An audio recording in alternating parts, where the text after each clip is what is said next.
हाय सीयूडी aspirants, मैं हूं नीलम, आपकी बायोलॉजी एजुकेटर। और ये जो सेशन है, ये जो वीडियो है, ये आप सभी के लिए बहुत इंपॉर्टेंट होने वाली है। क्यों? आप देख लीजिए, ये टॉपिक्स आपको बिल्कुल भी नहीं छोड़ने हैं अगर आप 200 में से 200 स्कोर करना चाहते हैं, क्योंकि ये वो टॉपिक्स है जिनमें से हमेशा क्वेश्चंस आते हैं। तो ज़रूर ध्यान से इन टॉपिक्स को अपनी नोटबुक में लिख लीजिएगा, इनको बिल्कुल स्किप नहीं करना है। अगर आप स्किप करना चाहते हैं, मे बी आपके कुछ चैप्टर प्रिपेयर न हुए हैं तो ठीक है। तो सबसे पहले अगर हम स्टार्ट करेंगे यहाँ पर, तो चैप्टर नंबर हमारा 1 आएगा। बट अभी भी जिन्होंने तैयारी शुरू नहीं की है, please do use the coupon code NEE20 and do purchase the महा पैक, जो कि आपको बिल्कुल तैयारी के एकदम करीब लेकर के जाएगा और सारी चीजें आपको यहाँ पर क्लियर कराएगा। ठीक है, तो चैप्टर 1 की बात करें, आ जाता है रिप्रोडक्शन इन ऑर्गेनिज्म। अगर मैं आपको बताऊं, यहाँ से लाइफ स्पैन से बहुत क्वेश्चन आते हैं, बट लाइफ स्पैन इतना टफ नहीं होता है, बच्चों को याद रहता है। लेकिन एक चीज है सेक्सुअलिटी ऑफ ऑर्गेनिज्म। ठीक है, सेक्सुअलिटी ऑफ ऑर्गेनिज्म, यहाँ से बहुत सारे क्वेश्चंस इधर बनते हैं। Plus mode of asexual reproduction in different organism, वो क्या क्या है, जैसे कि पोटैटो में कैसे होता है, राइजोपस में कैसे होता है, या फिर फंजाई में कैसे होता है, ये बहुत इंपॉर्टेंट है। ध्यान रखिएगा, आपको ये बिल्कुल नहीं करना है। मैच द फॉलोइंग में इतने क्वेश्चंस आते हैं इस टॉपिक से। प्लस कौन से ऑर्गेनिज्म यहाँ पे मोनोएशियस हैं, डायोशियस हैं, सेक्सुअलिटी में वो आ जाता है। हर्माफ्रोडाइट का मतलब क्या है, और बाइसेक्सुअल का मतलब क्या है, यूनिसेक्सुअल का मतलब क्या है, तो ये जरूर याद कर लीजिएगा इस चैप्टर में। ठीक है, नेक्स्ट हम चलेंगे।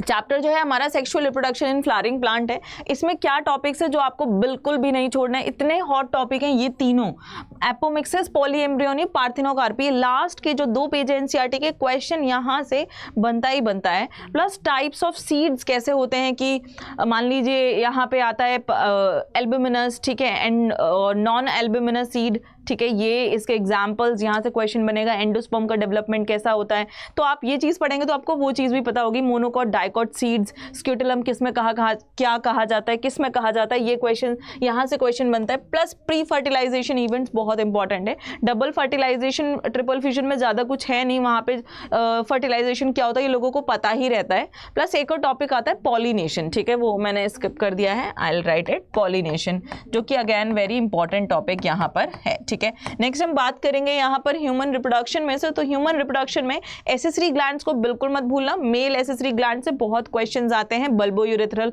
कौन सी पेयर्ड है, कौन सी नहीं है, है ना, ये सारी ग्लैंड्स हैं। गैमेटोजेनेसिस क्या है दोनों में, मेंस्ट्रुअल साइकिल से क्वेश्चन बनते हैं, and then post fertilization event से, मेंस्ट्रुअल साइकिल से, हार्मोन से रिलेटेड बहुत सारे क्वेश्चंस बनते हैं। So do not forget this as well. Clear है? चलते हैं नेक्स्ट चैप्टर पर, जो कि है प्रिंसिपल ऑफ इनहेरिटेंस। इसमें मेंडल्स के लॉ, मटर वटर का क्या सीन है, ये तो बच्चों को बहुत ज्यादा याद रहता है। मेंडल्स के लॉ में कंफ्यूजन होती है। जब बात आती है थियोरेटिकली लिखने की तो आप लोग लिख लेते हैं, बस जब इससे MCQ बनते हैं तब आप थोड़ा सा डर जाते हैं। Plus chromosomal theory of inheritance, आपका सटन एंड बॉवरी एंड जो मॉर्गन जी ने जो बातें कही हैं वो जरूर याद रखिएगा, जरूर। ठीक है, जिसमें लिंकेज एंड रिकॉम्बिनेशन तो मॉर्गन जी ने ही बताया है। And then genetic disorders. ठीक है, जेनेटिक डिसऑर्डर्स में बेटा आपका पेडिग्री चार्ट भी आप वहां पे पढ़ेंगे, वो आपको पता होना चाहिए। मेंडेलियन एंड क्रोमोसोमल डिसऑर्डर्स सारे अच्छे से आने चाहिए। अगर आपने चेकआउट नहीं किया है, वन शॉट जाकर के चेकआउट करो, वहां पे पेडिग्री के क्वेश्चन सॉल्व करने की ट्रिक्स मैंने बताई हैं बहुत अच्छे से। ठीक है, नेक्स्ट हम बात करेंगे DNA का structure in molecular basis of inheritance. DNA के स्ट्रक्चर से रिलेटेड देखो यहाँ पे बहुत टॉपिक आ जाएंगे, आप कहोगे कि मैम सभी इंपॉर्टेंट है। ऑब्वियसली ये चैप्टर ऐसा है कि मैक्सिमम टॉपिक्स यहाँ से ऐसे जहाँ से बहुत अच्छे क्वेश्चन फ्रेम हो सकते हैं, तो आपको ये बिल्कुल भी नहीं भूलने हैं। एक्सपेरिमेंट्स के ऊपर मेसेल्सन, ठीक है, और भी बहुत सारे एक्सपेरिमेंट है। ग्रिफिथ का एक्सपेरिमेंट है, क्वेश्चन आए हैं, आप खुद ये जान सकते हैं। अगर मैं नेम ले रही हूँ तो आपको पता चला होगा, हाँ मैंने क्वेश्चन देखा है। DNA फिंगरप्रिंटिंग से बस क्वेश्चन ऐसे ही आता है कि प्रोसेस क्या है, क्या यहाँ पे जो पॉलीमॉर्फिज्म जो यूज किया जाता है, टेंडम रिपीट्स वगैरह, यहाँ पे VNTR, इससे रिलेटेड क्वेश्चन बन जाता है। ट्रांसलेशन से क्वेश्चन बहुत ज्यादा बनते हैं, क्योंकि tRNA को पहले बहुत ज्यादा नहीं पूछा जाता था, बच्चे स्किप करने लग गए थे। अब tRNA को पढ़ना और कैसे एग्जैक्टली हो रहा है वो बहुत जरूरी है। देन ह्यूमन जीनोम प्रोजेक्ट से आते ही हैं क्वेश्चन, और मुझे पता है इतने टाइम से आ रहे हैं तो आपको आइडिया लग गया होगा कि क्या क्वेश्चन बन सकते हैं। देन लैक ओपेरन तो यूनिवर्सल कॉन्सेप्ट है इस चैप्टर का, जहां से क्वेश्चन बनता है।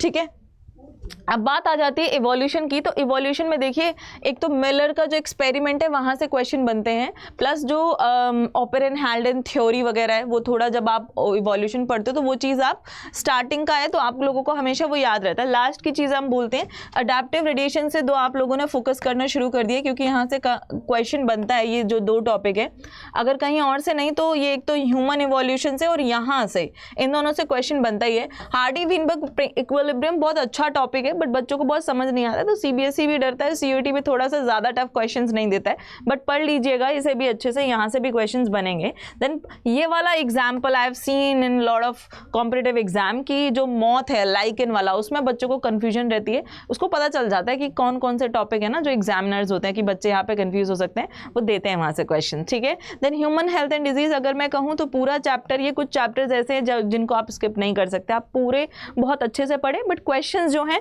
ओपियोइड्स, कैनाबिनॉइड्स एंड एल्कलॉइड से आए ही आए हैं।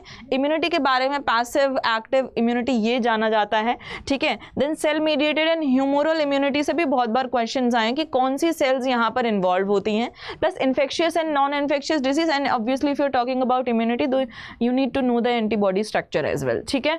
चलो तो ये टॉपिक है। देन अगर आप बात करेंगे माइक्रोब्स, ये बहुत ईजी चैप्टर है, इतना ईजी कि आपको अगर आपको कोई ना भी बताए इंपॉर्टेंट टॉपिक्स तो आप इसको पढ़ लो, बहुत ईजी है, वन शॉट में अवेलेबल है, जाकर के पढ़ना एक ही बार में पूरा चैप्टर बहुत अच्छे से क्लियर हो जाएगा।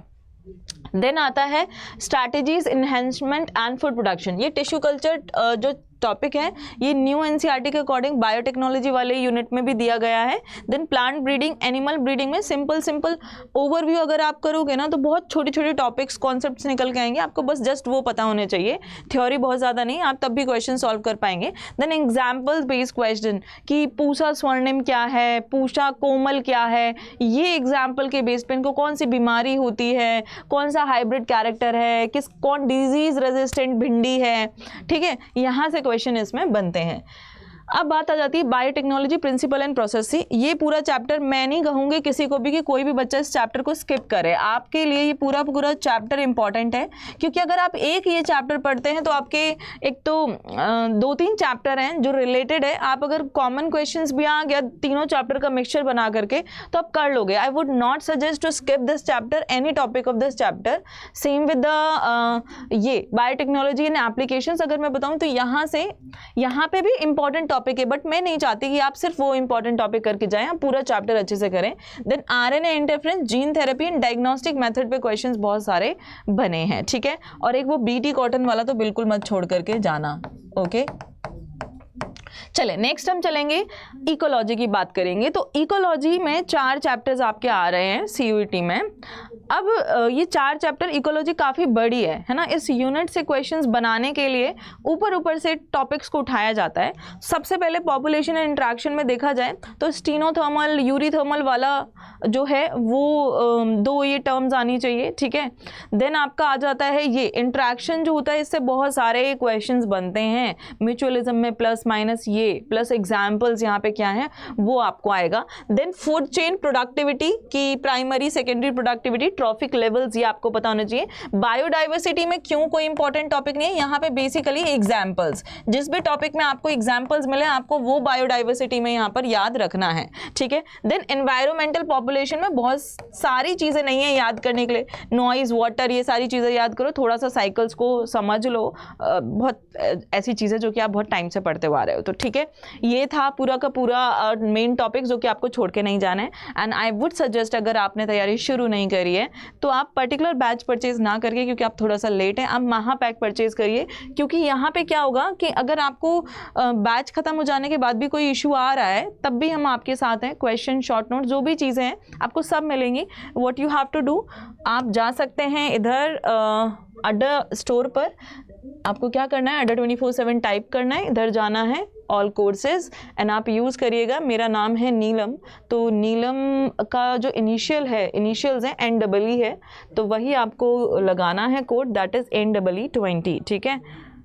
और अभी आपको चिल्ड्रंस डे के ओकेजन पर भी आपको ये बहुत सस्ता पड़ रहा है, तो जस्ट गो, 37% ऑफ आपको मिल रहा है NEE20